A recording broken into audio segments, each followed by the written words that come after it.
नमस्कार दोस्तों, स्वागत है आपका हमारे चैनल में। दोस्तों, इस वीडियो के अंदर अभी हम लोगों के साइंस एंड विज्ञान इससे रिलेटेड टॉप 40 क्वेश्चन देखने वाले हैं, जो कि आपके आने वाले exams railway, group D, SSC और पुलिस एग्जाम के लिए काफ़ी इम्पोर्टेंट है। तो आप इन एक एक क्वेश्चन को रट लीजिए। उससे पहले चैनल पर आया तो चैनल को सब्सक्राइब कर, जो पास वाली घंटी का निशान है उसे भी ऑन कर दें, ठीक है।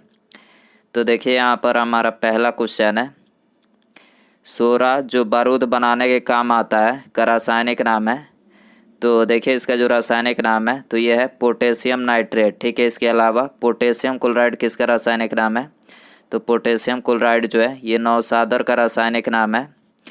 पोटेशियम एल्युमिनियम सल्फेट ये किसका रासायनिक नाम है? तो ये फिटकिरी का रासायनिक नाम है। और कैल्शियम कार्बोनेट जो है ये संगमरमर का रासायनिक नाम है, ठीक है। क्वेश्चन नंबर 2 है, अच्छे स्वास्थ्य के लिए निम्नलिखित में से किसकी थोड़ी मात्रा में आवश्यकता होती है? तो देखिए, अच्छे स्वास्थ्य के लिए ये खनिज की थोड़ी मात्रा में आवश्यकता होती है, ठीक है। क्वेश्चन नंबर 3 है, इस्पात संयंत्र की वात्या भट्टी में उत्पादित होने वाला लोहा किस नाम से जाना जाता है? तो ये ढालवा लोहा के नाम से जाना जाता है, ठीक है। इसके अलावा लोहा का निष्कर्षण मुख्यतः हेमेटाइट अयस्क से किया जाता है। और मैग्नेटाइट जो लोहा होता है तो ये चुंबकीय अयस्क होता है, ठीक है। मैग्नेटाइट जो होता है ये लोहा का चुंबकीय अयस्क होता है, ठीक है। क्वेश्चन नंबर 4 है, नैनो तकनीक एक तकनीक है जो संबंधित है। तो देखिए, ये लघुकरण से संबंधित है, ठीक है। क्वेश्चन नंबर 5 है, कंप्यूटर में डिस्क ऑपरेटिंग सिस्टम यानी डीओएस है एक। तो देखिए, कंप्यूटर में जो डिस्क ऑपरेटिंग सिस्टम है तो ये एक प्रोग्राम है जो कंप्यूटर के सभी बुनियादी प्रचालनों को नियंत्रित करता है, ठीक है। तो यहाँ पर ए करेक्ट हो जाएगा। क्वेश्चन नंबर 6 है, सूची फर्स्ट को सूची सेकंड के साथ सुमेलित करें। तो देखिए, यहाँ पर जो पहला दिया गया है फ्लोरिकल्चर, तो ये किससे संबंधित है? तो ये फूलों की कृषि से संबंधित है। सेरीकल्चर जो है रेशम उत्पादन से संबंधित है। ओलेरीकल्चर सब्जियों की कृषि से संबंधित है। और एपीकल्चर जो है ये मधुमक्खी पालन से संबंधित है, ठीक है। क्वेश्चन नंबर 7 है, जिप्सम का प्रयोग किस प्रकार के मृदा में किया जाता है? तो देखिए, जिप्सम का जो प्रयोग किया जाता है तो ये जो क्षारीय मृदा होती है उसमें किया जाता है, ठीक है। और क्षारीय मृदा का जो पीएच मान होता है तो ये 8 से अधिक होता है, तथा सोडियम विनिमय जो दर होता है तो ये 15% से अधिक होता है, ठीक है। क्वेश्चन नंबर 8 है, पृथ्वी के गुरुत्वाकर्षण का कितना भाग चंद्रमा के गुरुत्वाकर्षण के सबसे नज़दीक है? तो पृथ्वी के गुरुत्वाकर्षण का 1/6 भाग जो है ये चंद्रमा के गुरुत्वाकर्षण के सबसे नज़दीक है, ठीक है। इसके अलावा पृथ्वी का पलायन वेग कितना होता है? तो पृथ्वी का जो पलायन वेग होता है 11.2 किलोमीटर प्रति सेकंड होता है, ठीक है। क्वेश्चन नंबर 9 है, मानव निर्मित प्रथम उपग्रह जो कक्षा में भेजा गया था। तो देखिए, इसका करेक्ट आंसर ऑप्शन बी हो जाएगा। स्पुतनिक फर्स्ट जो था ये मानव निर्मित प्रथम उपग्रह जो कक्षा में भेजा गया था, ठीक है। इसके अलावा प्रथम अंतरिक्ष यात्री यूरी गागरिन, प्रथम भारतीय अंतरिक्ष यात्री राकेश शर्मा और प्रथम महिला अंतरिक्ष यात्री वेलेंटिना तेरेस्कोवा, ठीक है। क्वेश्चन नंबर 10 है, निम्नलिखित में से कौन सा कथन एकमात्र सत्य है? तो देखिए, इसे करेक्ट आंसर ऑप्शन सी हो जाएगा।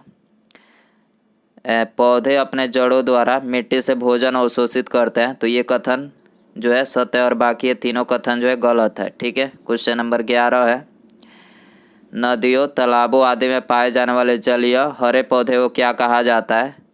तो देखिए, इसको जो है ये शैवाल बोला जाता है, ठीक है। तो यहाँ पर बी करेक्ट हो जाएगा। क्वेश्चन नंबर 12 है, प्रकाश विद्युतीय प्रभाव किसने खोजा था? तो देखिए, प्रकाश विद्युतीय प्रभाव जो है ये अल्बर्ट आइंस्टीन ने खोजा था, ठीक है। इसके अलावा माइकल फैराडे ने ये किसकी खोज की थी? तो ये विद्युत चुंबकीय प्रेरण की खोज की थी। और मैक्स प्लांक ने ये क्वांटम सिद्धांत दिया था, ठीक है। क्वेश्चन नंबर 13 है, ध्वनि की तीक्ष्णता किस पर निर्भर करता है? तो देखिए, ध्वनि की तीक्ष्णता जो है ये आवृत्ति यानी फ्रेक्वेंसी पर निर्भर करता है, ठीक है। सी करेक्ट हो जाएगा। क्वेश्चन नंबर 14 है, मानव के आराम के लिए सर्वाधिक उपयुक्त ताप पारस कितना है?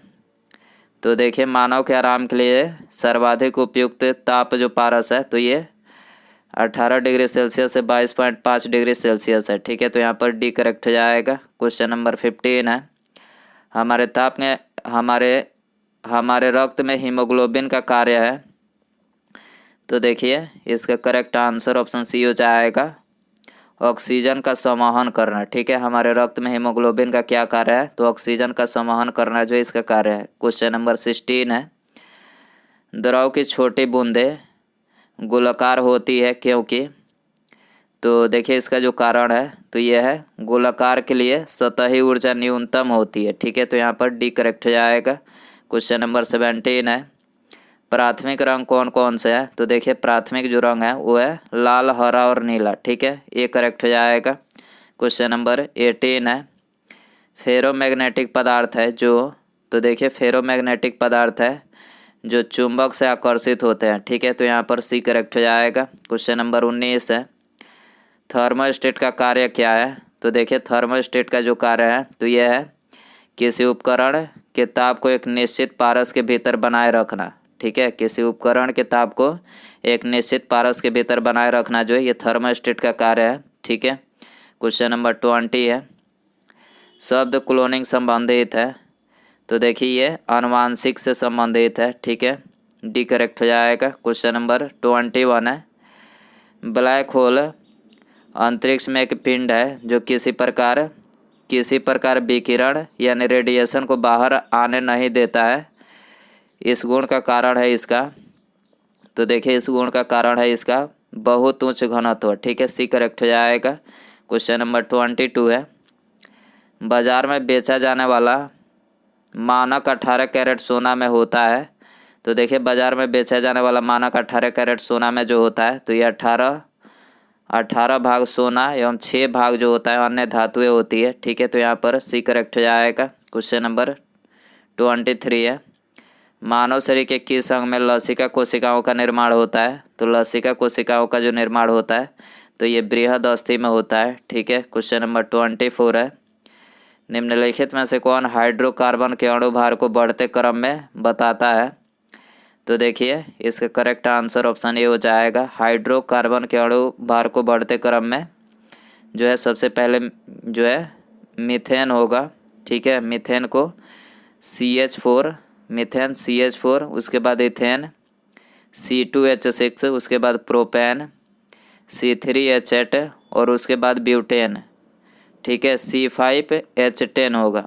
ठीक है, तो यहाँ पर ये करेक्ट हो जाएगा, मीथेन, इथेन, प्रोपेन और ब्यूटेन। क्वेश्चन नंबर 25 है, किसी परमाणु में उपकक्षाओं के भरने का क्रम किसके द्वारा निर्धारित होता है, तो ये हुंड के नियम के द्वारा निर्धारित होता है। ठीक है, सी करेक्ट हो जाएगा। क्वेश्चन नंबर 26 है, दवाओं की बोतल में अक्सर सिलिका जेल का एक छोटा सा पाउच डाला जाता है क्योंकि यह, तो देखिए वो इसलिए डाला जाता है क्योंकि यह नमी को अवशोषण करता है। ठीक है, तो यहाँ पर सी करेक्ट हो जाएगा। क्वेश्चन नंबर 27 है, लहसुन की अभिलाक्षणिक गंध का कारण है, तो देखिए लहसुन के अभिलाक्षणिक गंध का जो कारण है वो है सल्फर यौगिक। ठीक है, ये करेक्ट हो जाएगा। क्वेश्चन नंबर 28 है, कौन सा ग्रह पूरब से पश्चिम की ओर घूमता है, तो देखिए इसे करेक्ट आंसर ऑप्शन सी हो जाएगा, शुक्र ग्रह जो है ये पश्चिम से पूरब की ओर घूमता है, पूरब से पश्चिम की ओर घूमता है।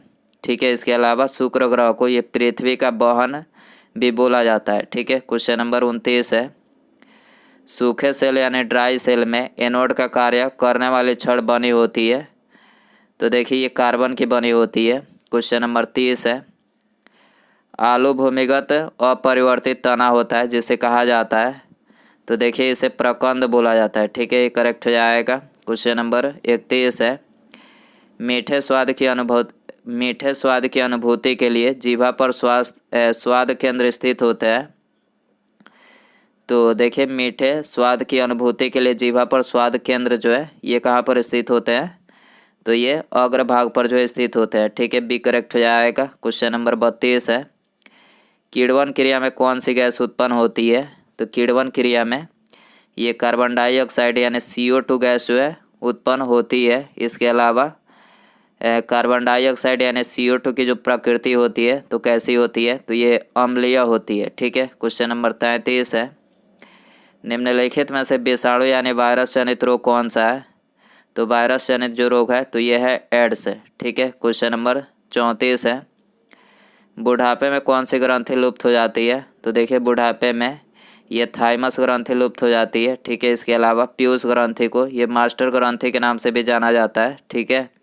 और यकृत जो है ये मानव शरीर की सबसे बड़ी ग्रंथि है। क्वेश्चन नंबर 35 है, पुष्प विभिन्न रंगों के होते हैं क्योंकि उसमें पाया जाता है, तो देखिए उसमें जो है एंथ्रोसाइनिन पाया जाता है। ठीक है, तो यहाँ पर डी करेक्ट हो जाएगा। क्वेश्चन नंबर 36 है, पादप हार्मोन है, तो देखिए पादप हार्मोन जो है ये है जिब्रेलिन, साइटोकाइनिन और ऑक्सिन, यानी ये तीनों जो है पादप हार्मोन है। ठीक है, तो यहाँ पर डी करेक्ट हो जाएगा, उपर्युक्त में सभी। क्वेश्चन नंबर 37 है, निम्नलिखित में से किसमें रासायनिक ऊर्जा विद्युत ऊर्जा में परिवर्तित होती है, तो देखिए रासायनिक ऊर्जा जो है विद्युत ऊर्जा में ये विद्युत सेल में परिवर्तित होती है। ठीक है, तो यहाँ पर सी करेक्ट हो जाएगा। क्वेश्चन नंबर 38 है, निम्नलिखित में से कौन सा आमतौर पर वायु प्रदूषक नहीं है, तो देखिए इसे करेक्ट आंसर ऑप्शन सी हो जाएगा, हाइड्रोकार्बन जो है आमतौर पर वायु प्रदूषक नहीं है। ठीक है, क्वेश्चन नंबर 39 है, निम्नलिखित में यूरिया का सूत्र कौन सा है, तो देखिए यूरिया का जो सूत्र है तो ये है CONH2 के होल 2। ठीक है, जो है यूरिया का सूत्र है। उसके बाद यहाँ पर हमारा अगला क्वेश्चन है, स्फिग्नोमैनोमीटर नामक यंत्र से क्या मापा जाता है, तो देखिए यहाँ पर आपको 4 ऑप्शन दिया गया है। तो दोस्तों आप इसका आंसर जो है कमेंट बॉक्स में ज़रूर बताएं। वीडियो पसंद आए तो वीडियो को लाइक, चैनल पर आए तो चैनल को सब्सक्राइब और पास में जो घंटे का निशान है उसे भी ऑन कर दें। ठीक है, मिलते हैं अगले वीडियो में। Thanks for watching.